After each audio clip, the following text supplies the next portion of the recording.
The landline rings at 6:14 in the morning. Not your cell, not your office line, the landline in your kitchen, a number given to exactly 4 people that has not made a sound in 3 years. You stand at the counter and stare at it. It rings 4 times. You pick up. Silence first. Then a voice, measured, European, says 7 words. "Senator, we need to discuss your Geneva trip." Your coffee cup is still in your hand. You set it down slowly, the way you set things down when you cannot let anyone see that your hands are shaking. You say, "I think you have the wrong number." He says, "Senator, we both know I don't." And in the silence that follows, your entire career, 22 years, 2 Senate terms, a reputation built vote by careful vote, arranges itself in front of you like a verdict that hasn't been read yet. Your father was an attorney, not powerful, careful, the kind of man who read every contract twice and never signed anything he hadn't slept on. You inherited his precision, added ambition, and that combination turned out to be exactly what politics rewards. Georgetown law, a clerkship, 4 years at a firm doing work that paid well and meant nothing. Then a state Senate seat opened, and you looked at it the way some people look at a door they've been waiting for their whole life. You won by 6 points. 8 years later, you were in the U.S. Senate, Armed Services Committee, Intelligence Committee, one of the 15 most powerful legislators in Washington. You have kept yourself clean for 22 years, not because you're a saint. You kept yourself clean because you understood early that the most powerful position in any room is the one that cannot be questioned. You built your entire career around being unquestionable. And then you went to Geneva. 3 years ago, you made one mistake. Not dramatic, not the kind you recognize while it's happening, the kind that only becomes a mistake when someone has spent 2 years turning it into a weapon. A legitimate conference, the kind senators attend twice a year and leave without consequence. On the second night, you met a woman named Elena. You never knew her real last name. She asked good questions about defense procurement and listened with complete attention. You had dinner. You had drinks. You were lonely in the specific way powerful people are lonely, surrounded by staff and schedules, and never once asked how you actually are. Nothing happened that you were ashamed of. A dinner, a conversation.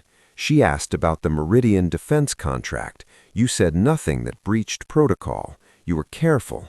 But you said enough, and someone was listening.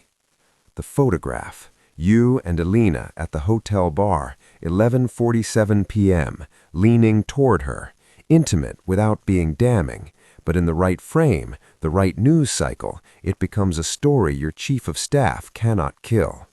The wire transfer, $18,000 from a Luxembourg shell company to a PAC that donated to your campaign. You didn't know. That is the truth, but you didn't know has never once saved a senator.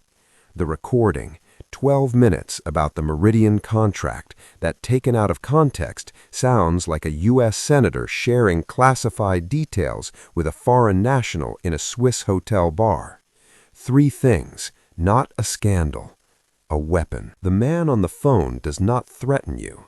That is the most frightening thing about the call.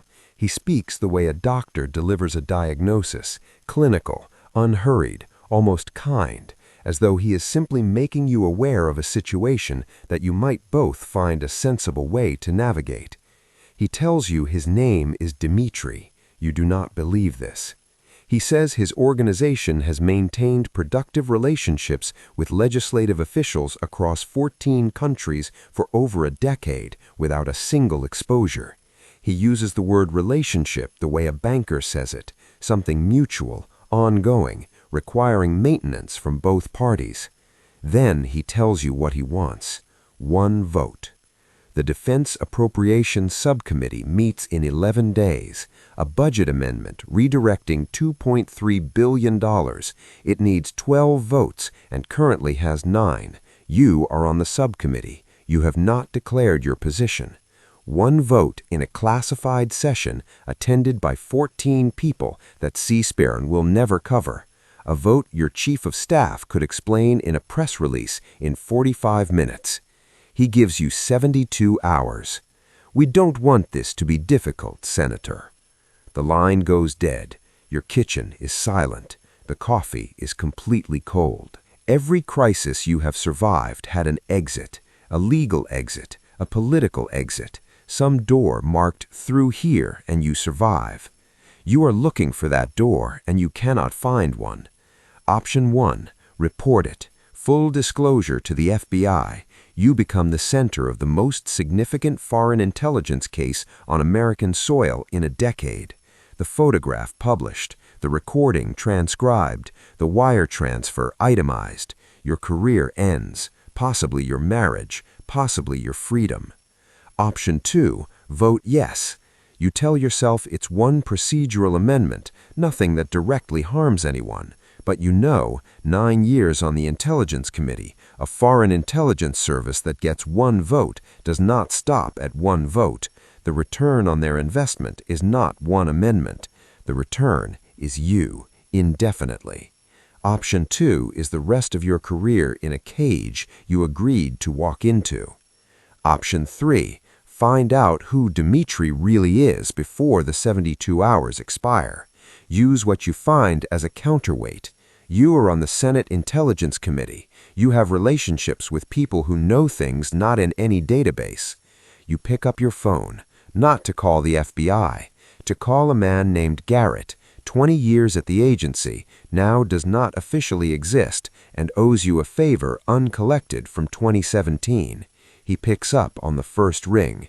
He always picks up on the first ring. 11 days later, Dirksen's Senate Office Building, 3rd floor, 14 chairs, no cameras, a budget amendment the country will never hear about. Garrett found things, a real name, a consulate connection, a pattern. 2 European parliaments, both delivered their votes, both faced escalating demands 18 months later. One vote is never one vote, and the wire transfer, designed to look accidental but not actually accidental, built to give you just enough deniability to make cooperation feel survivable.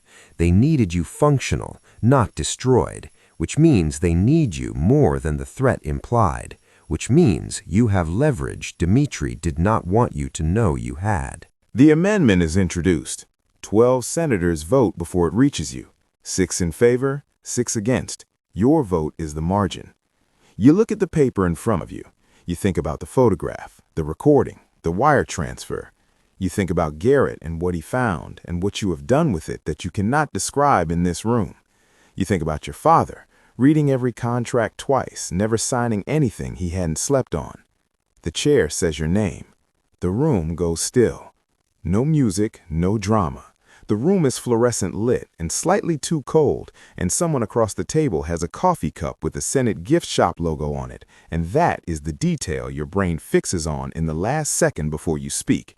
This is not a compromise. Every legislator compromises. That is the architecture of the institution. But this is not a compromise.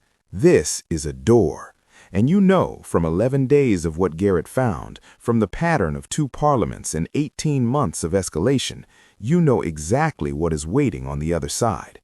The chair says your name again. You take one breath, and you say, here's the question, not yes or no. With everything Garrett found, what do you do with the leverage? Vote no and weaponize what you know.